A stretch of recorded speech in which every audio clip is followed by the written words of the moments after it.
Hello everyone. In our last video, we discussed about big omega notation. Up till now, we discussed two asymptotic notation. One is big order notation, and second one that is a big omega notation. And in our today's video, we are going to discuss about big theta notation. So let us start our today's video on the big theta notation. When we analyze the behavior of any algorithm, at that time it is really very good if the execution time is bounded simultaneously both above and below by possibly different positive real multiple of the same function. It means that one function is in order of another function as well as same function is in omega of another function. Right? At that time we can say one function is in theta of another function. Just take one example. Just see this graph so that you can easily understand what is theta is. In our order, we have one graph. In omega, we already discussed one another graph. Here you can see that we have merged this both the graph of order and graph of the omega. Right? So actually the upper part, that is a t of n and c into f of n, it is for the order. So as we discuss, when t of n is less than or is equal to c into f of n for any value of positive real constant c and one threshold value, that is our n0, and for any value of n which is larger than the n0, at that time suppose this condition is always true, then we can say t of n belongs to order of f of n.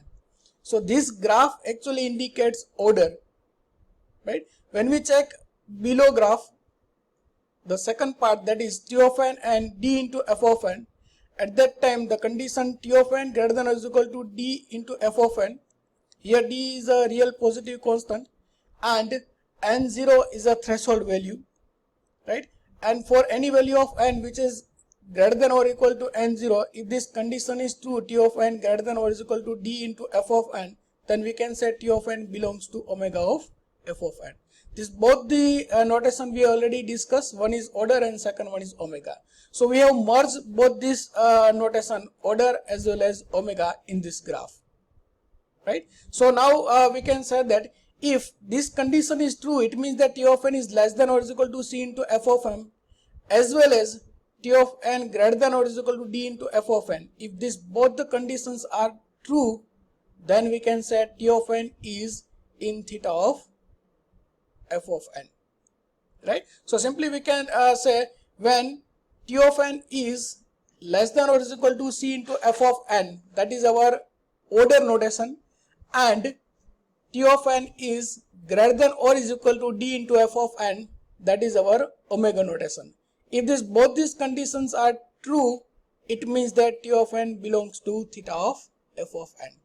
So if you want to prove that whether one function is in theta of another function or not, at that time we have to prove both order as well as omega, right?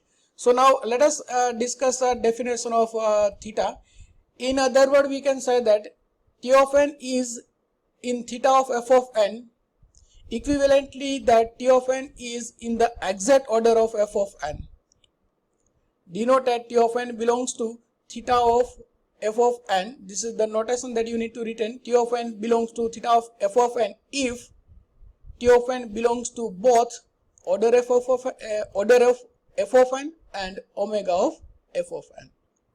Right? Then we can say that t of n belongs to theta of f of n. Right? So every time we have to prove that one function is in order of another function as well as same function is in omega of another function. If both this condition is true, order and omega both are true, it means that it is in theta of another function. Right? So this is all about theta. Let us discuss with one example so that you can easily understand what is exactly theta is. So for example, in your examination, this kind of question will be there. Following term is true or false. You need to verify whether it is true or not and justify your answer. So we have a two term here, 3n plus 2 belongs to theta of n.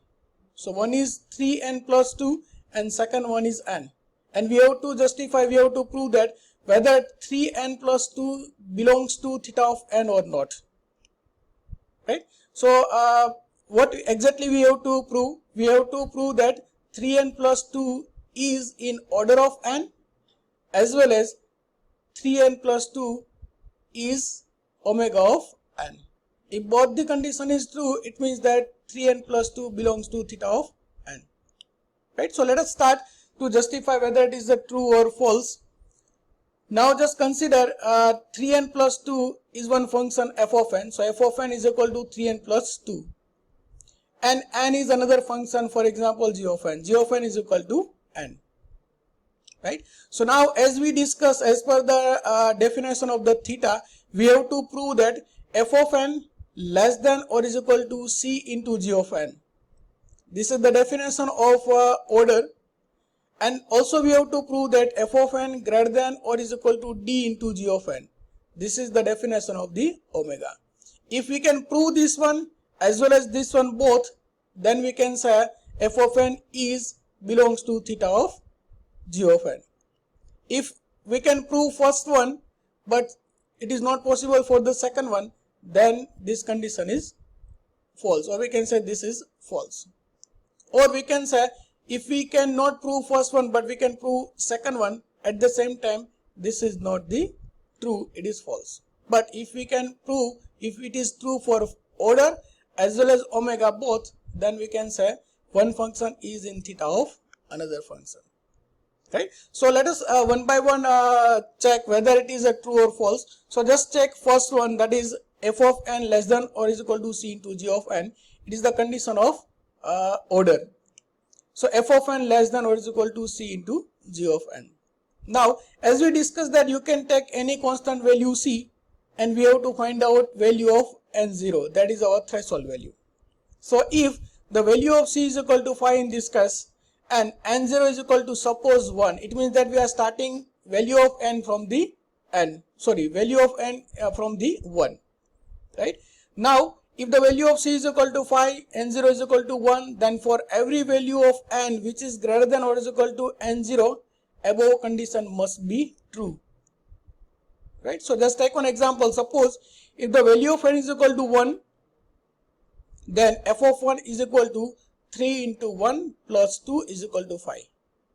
If the value of n is equal to 1, then this is our f of n. So 3 into 1, 3 plus 2 is equal to 5. So f of n is equal to 5. And this is only n. So g of n is equal to 5 into 1 is equal to 5. Because we have taken positive constant value, real positive constant value, that is c is equal to 5.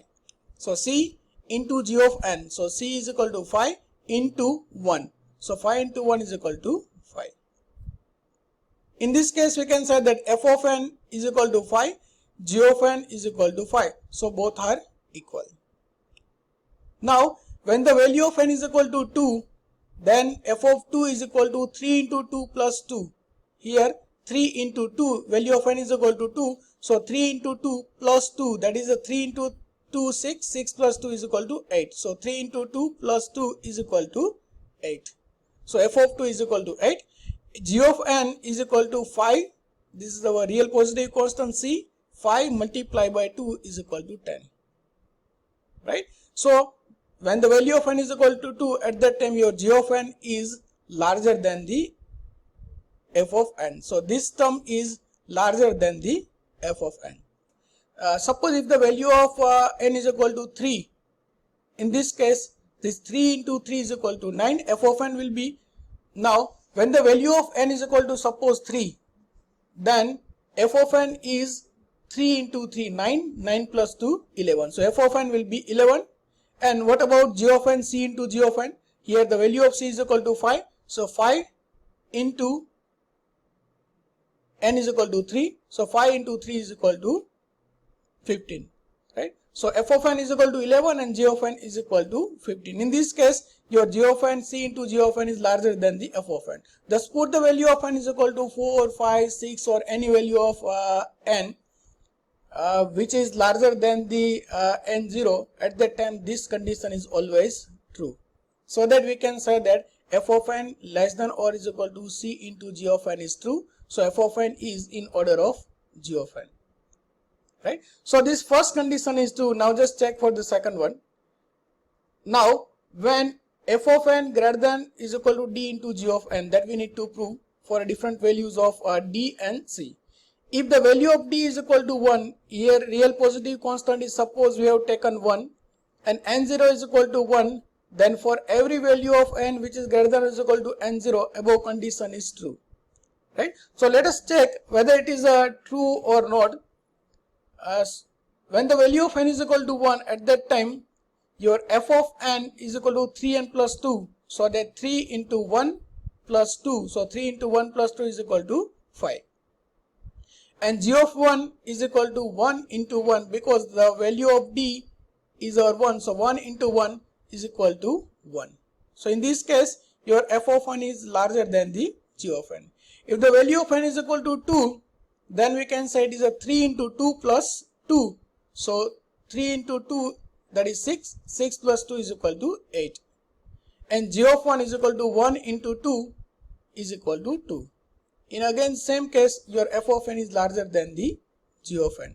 Now put any value of n, like n is equal to 3, 4, 5, 6. Every time this condition is always true. So that we can say f of n is also f of n is in omega of g of n. This is always true for the value of d is equal to 1 and for any value of n which is larger or equal to the n0. So this both the conditions are true, so that we can say that f of n is in omega of g of n. Sorry, f of n is in theta of g of n. Or we can say 3n plus 2 belongs to theta of n. So finally we can say that in this case your f of n is less than or is equal to c into g of n. This condition is true, as well as it is greater than or equal to d into g of n. Both this side condition is true. So as per the definition of the theta, f of n belongs to theta of g of n, means 3n plus 2 belongs to theta of n. I hope you understood how to justify one function in theta of another function or not. This kind of question definitely will be there in your examination, right? So this is all about what is theta notation. In our next video, we will discuss rate of common computing time function. In that we will discuss about what is meaning of order of 1, what is the meaning of order of n square, order of n cube, etc. So just wait for our next video. Thank you.